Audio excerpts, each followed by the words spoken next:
आपण संत्र्याचा वापर करून अगदी संत्रा फ्लेवरमध्ये ऑरेंज कप केक बघणार आहोत। एकदम परफेक्ट अशी रेसिपी दाखवली हो। स्पॉन्जी होण्यासाठी काही टिप्स पण सांगितलेत आणि योग्य ते प्रमाण सांगितलेले आहे, त्याच्यामुळे व्हिडिओ शेवटपर्यंत नक्की बघा। नमस्कार, टेस्ट आणि बेस्टमध्ये तुम्हा सर्वांचं स्वागत आहे। या ठिकाणी मी इथं मोठ्या साईजमध्ये एक संत्रा घेतलाय, स्वच्छ धुवून घ्यायचंय। खिसणीने एक चमचाभर तरी याचा खिस साईडला ठेवायचा आहे, म्हणजे त्याची चव जी आहे ते केकमध्ये उतरेल। तर एक चमचाभर तरी मी इथं खिसून घेतलंय। तर हे साईडला ठेवूया आणि त्याच्यानंतर चाकूच्या साहाय्याने हा संत्रा कापून घ्यायचे। याच्यामधले ज्या बिया वगैरे असतात ते साईडला काढायचे। याचा वापर वरच्या सालीचा आपल्याला करायचा नाही, जर सालीचा वापर केला तर केक जो आहे तो तुरट लागतो। तर अशा प्रकारे कापून घ्यायचे। 4 भाग करते मी इथं। जे काही साहित्य लागतं खाली डिस्क्रिप्शन बॉक्समध्ये पण देते, नक्की चेक करा, म्हणजे रेसिपी करताना इझी जाईल। तर वरचा जो पांढरा भाग असतो तो काढून घेतलाय, बिया काढून घेतलेल्या आहेत। त्याच्यानंतर आपण जे खिसून घेतलेलं संत्रा आहे त्याच्यावरती चाळण ठेवून अशा प्रकारे याच्यामधला पूर्ण रस काढून घ्यायचे। तुमच्याकडे जर रस काढण्याचं काही साचा वगैरे असेल तर त्याच्याने काढला तरीही चालेल। तर अशा प्रकारे बाकीचे सर्व मी इथं संत्र्याचा रस काढून घेते। चवीला खूप छान लागतो, अगदी बेकरी स्टाईल, नक्की ट्राय करून बघा। तर या ठिकाणी मी इथं 1 कप मैदा घेतलाय, म्हणजे 240 ग्रॅम मैदा चाळून घेतलाय। त्याच्या निम्म म्हणजे अर्धा कप रवा घ्यायचा आहे।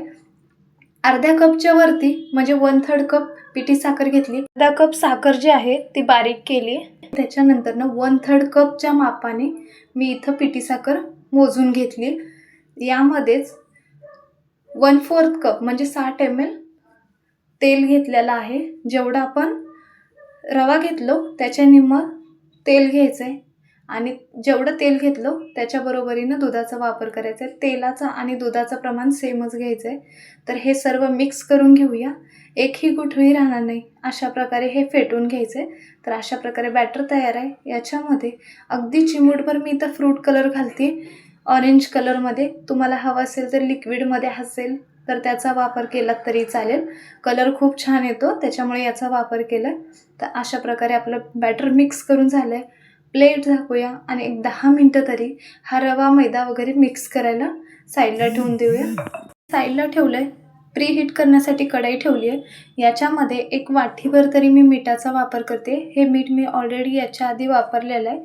त्याच्यामध्येच एक इडली सॅनचं एक पात्र आहे ते ठेवते, जे वापरण्यात नाही आहे।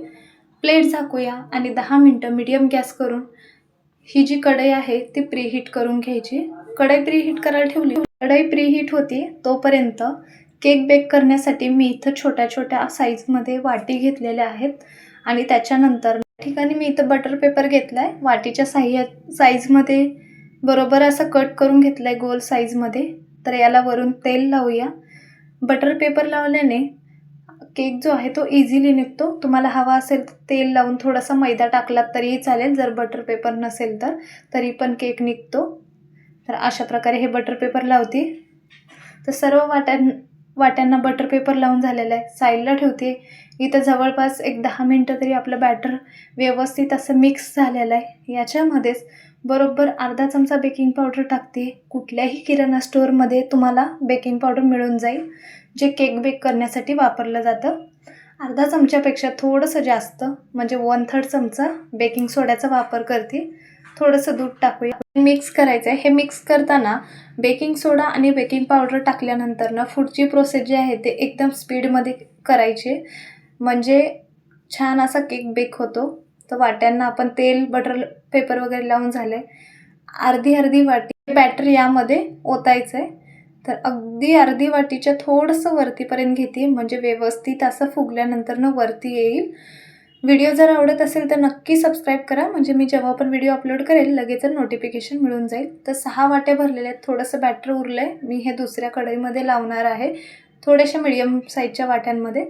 तर कढई पण एक 10 ते 15 मिनटं प्रीहीट झालेले आहे। याच्यामध्ये अगदी हलक्या हाताने जेवढ्या बसतील तेवढ्या वाट्या ठेवायच्यात।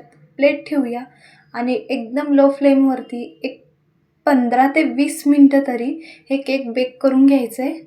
तर प्लेट काढूया आणि केक चेक करून घेऊया। जर तुम्ही कुकरच्या डब्यामध्ये वगैरे एकदाच मोठा गोल वगैरे केक करत असाल तर एक 40 ते 45 मिनिट लागतात. वाटीमध्ये बनवत असाल तर 20 ते 25 मिनिट तरी लागतात.